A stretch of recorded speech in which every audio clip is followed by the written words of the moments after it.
Pagbasa gikan sa basahon sa Henesis. Ang lalaki gitawag sa Ginoong Dios, hain ka ba? Ang lalaki mitubag, nadungog ko ang imong paglakaw sa tanaman, ug giabot ako kahadlok ug mitago ako kay hubo man ako. Kinsay nagsulti kanimo nga hubo ka? Nangutana ang Dios. Mikaon ka ba sa bunga sa kahoy nga gidili ko kanimo? Ang lalaki mitubag, ang babayi nga gihatag mo kanako maoy naghatag kanako sa bunga sa maong kahoy ug mikaon ako niini. Ang Ginoong Dios nangutana sa babayi, nganong gibuhat mo man kini? Ang babayi mitubag, gilansisan ako sa bitin, busa mikaon ako niini. Ug ang Ginoong Dios miingon sa bitin, tungod niini silutan ka. Ikaw lamang sa tanang mananap ang mahiagom ni ining tungluha.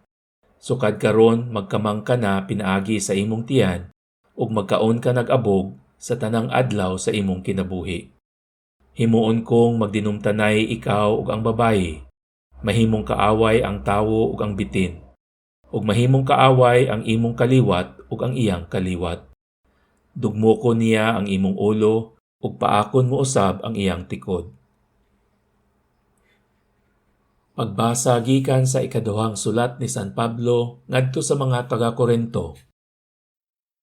Ang kasulatan nag-ingon, misulti ako tungod kay mituo man ako. Sa samang diwa sa pagtuo, misulti usab kami tungod kay mituo man kami. Kay nasayod kami nga ang Dios nga nagbanhaw sa Ginoong Hesus, magbanhaw usab kanamo uban kang Hesus, ug iya kaming dad-on uban kaninyo ngadto sa iyang atubangan. Gibuhat kining tanan tungod kaninyo, ug sa magakadaghan ang mga tawo nga makadawat sa grasya sa Dios, mulabi kadaghan ang ilang mga pag-ampo sa pagpasalamat alang sa himaya sa Dios. Tungod niini wala gayud kami kawad-ig kasibot, bisag nag-anam nagkahugo ang among lawas, ang among espiritu gilig-on adlaw-adlaw. Ug kining gamay ug umaaging kasamok nga among giantos, naghatag kanamo labihan kadako ug walay katapusang himaya nga labaw kaayo kaysa mga kalisdanan. Kay wala kami magtan-aw sa mga butang nga makita, kundili sa mga butang nga dili makita.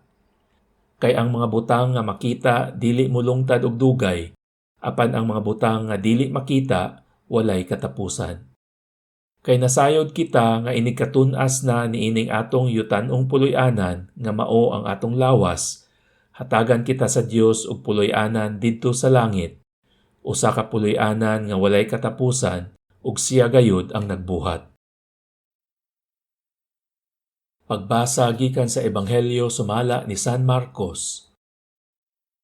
Unya mipauli si Jesus sa ila ug nagkatigom na usab didto ang dakong panon sa katawhan, ug tungod niini si Jesus ug ang iyang mga tinun-an wala na gani higayon sa pagpangaon. Sa pagkasayod niini sa iyang mga kabanay, nangadto sila aron pagkuha kaniya kay ang mga tawo nag-ingon man nga nabuang siya. Dihay pipila ka mga magtutudlo sa balaod nga nangabot gikan sa Jerusalem ug sila miingon, anaa kaniya si Beelzebul. Ang uban miingon, ang pangulo sa mga yawa mao'y naghatag kaniya sa gahom paghingilin sa mga yawa. Tungod niini gipaduol ni Jesus ang mga tawo ug gisuginlan niya silag mga sambingay. Unsaon man ni Satanas paghingilin kang Satanas? Kun ang mga tawo sa usa ka nasod mag-unay pag-away, mapukan ka ng nasura. Kun ang mga sakop sa usa ka panimalay mabahin og mag-unay pag-away, mabungka gayud ka ng panimalaya. Busa kun ang gingharian ni Satanas magkabahin-bahin, dili kini mulungtad, kundili mapukan ug matapos hinuon. Walay makasulod sa balay sa usa ka tawo nga kusgan ug makakawat sa iyang mga kabtangan, gawas kun iya unang gapuson ang tawo nga kusgan, unya makahimo na siya pagkawat sa mga butang sa maong tawo. Timan-in ninyo kini, mapasaylo ang mga tawo sa tanan nilang mga sala ug sa tanang dautan nilang isulti. Apan ang tawo nga nagsultig dautan batok sa Espiritu Santo, dili gayud mapasaylo, kay nakabuhat man siyag sala nga dili gayod mapapas. Gisulti kini ni Jesus kay may pipilaman gud ka mga tawo nga miingon nga siya giyawaan. Unya miabot ang inahan ug ang mga igsuong lalaki ni Jesus. Didto sila sa gawas sa balay ug nagpasugo nga buot sila makikita kaniya. Usa ka pundok sa mga tawo naglingkod libot kang Jesus ug miingon sila kaniya, ang imong inahan ug mga igsuon atoa sa gawas ug buot sila makikita kanimo.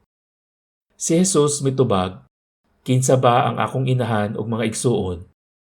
Unya mitan-aw si Jesus sa mga tawo nga nag-alirong kaniya ug miingon, ania ang akong inahan ug mga igsuon. Kay ang nagtuman sa bisan unsa nga gisugo sa Dios kaniya, maoy akong mga igsuon ug akong inahan.